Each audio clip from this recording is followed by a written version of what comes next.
Hello beautiful people, this is Mami Boss. I'm coming at you with the topic, as you can see below, on how to survive UNISA stress. Like, it's the beginning of the year and I know most of us are going back to school and it's a very stressful moment, so I'm going to be basically telling you the basic stuff that we tend to maybe turn a blind eye to, and that when we... Okay, so what I'm going to start with is basically I'm just going to start from the beginning. Okay, maybe you want to study in UNISA. Maybe you were doing matric last year, and I'm sorry with the background noise, my children are making noise. Okay, maybe you want to study with UNISA, and you basically need to apply. I'm sure maybe you've heard of the saying that they say that apply before register. So you have to definitely make sure that you apply. Applying is basically asking UNISA to give you the position to study with them, and they're going to give you a student number in return.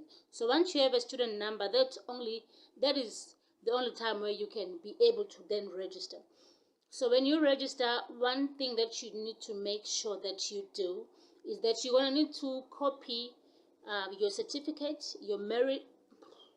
You will have to copy your matric certificate, and then you'll also have to copy your ID book or your ID card and actually certify these two documents and make sure that you have them in your USB, okay?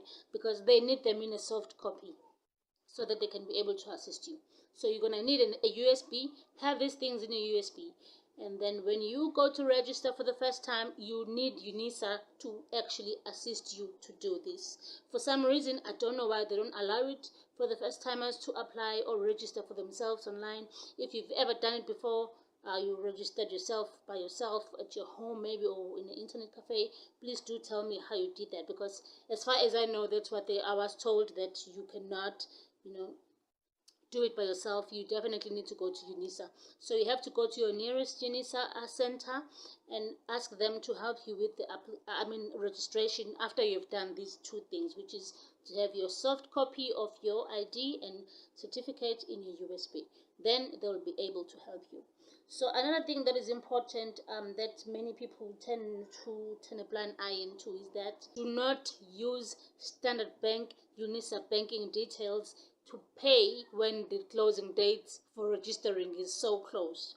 Okay, remember that when you are doing a direct deposit, regardless which bank is that, you need 3 working days before the payment can be able to reflect on their side.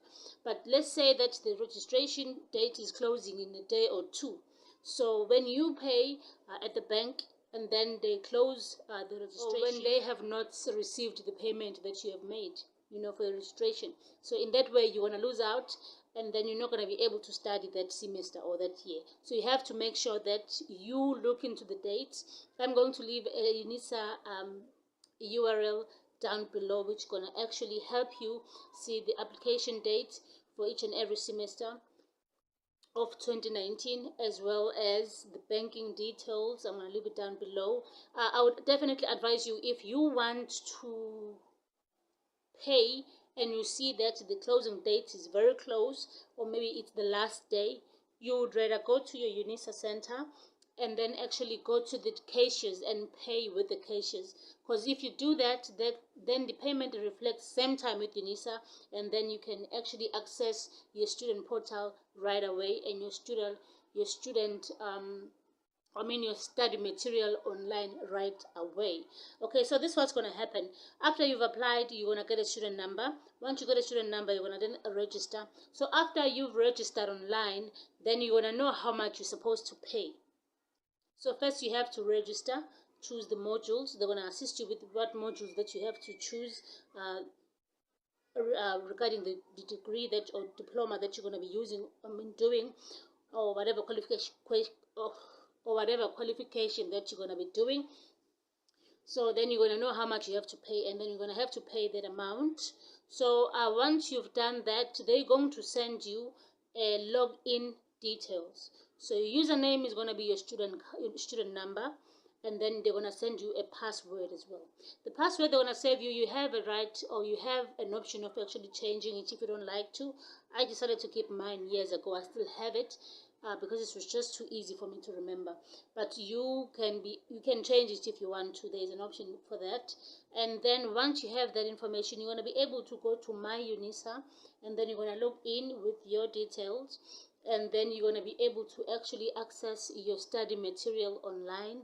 You're going to know what modules you're doing, what are your assignments, and the due dates, and the exam dates, and like a lot of things. Like, you're going to be able to be in control of your studying, because once you log into the student portal, that's when everything is going to be clear, and that's everything is going to make sense to you, and you're going to see what exactly is happening.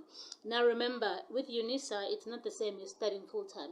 You're studying part-time, and you are in control of your own time, and when you study and what's not. You don't have a lecturer to tell you what to do, when, and how. Okay, so you have to make sure that your time management and your discipline skills are up to date.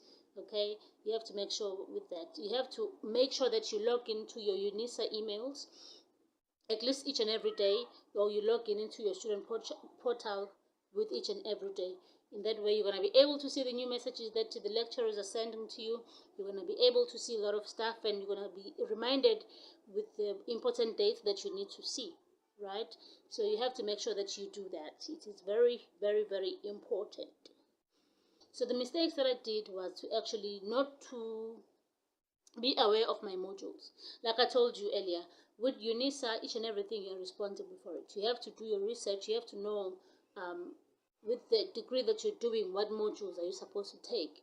So it's important to actually see a student advisor who's going to tell you about your degree, the structure of your degree. They're going to help you, tell you what modules they.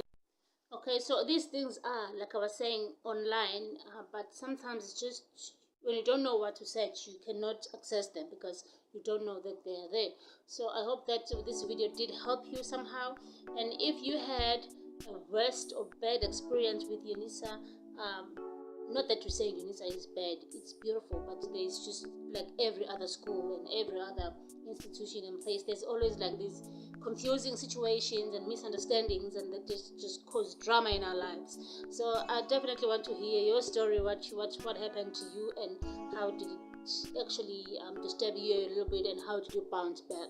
So please share that down below, and if you're new here, please do subscribe, because I post videos throughout the week, and you'll be able to see every new video that I make.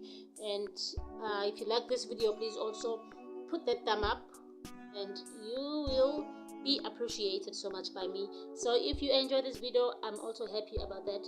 Thank you so much. I will see you on the flip side.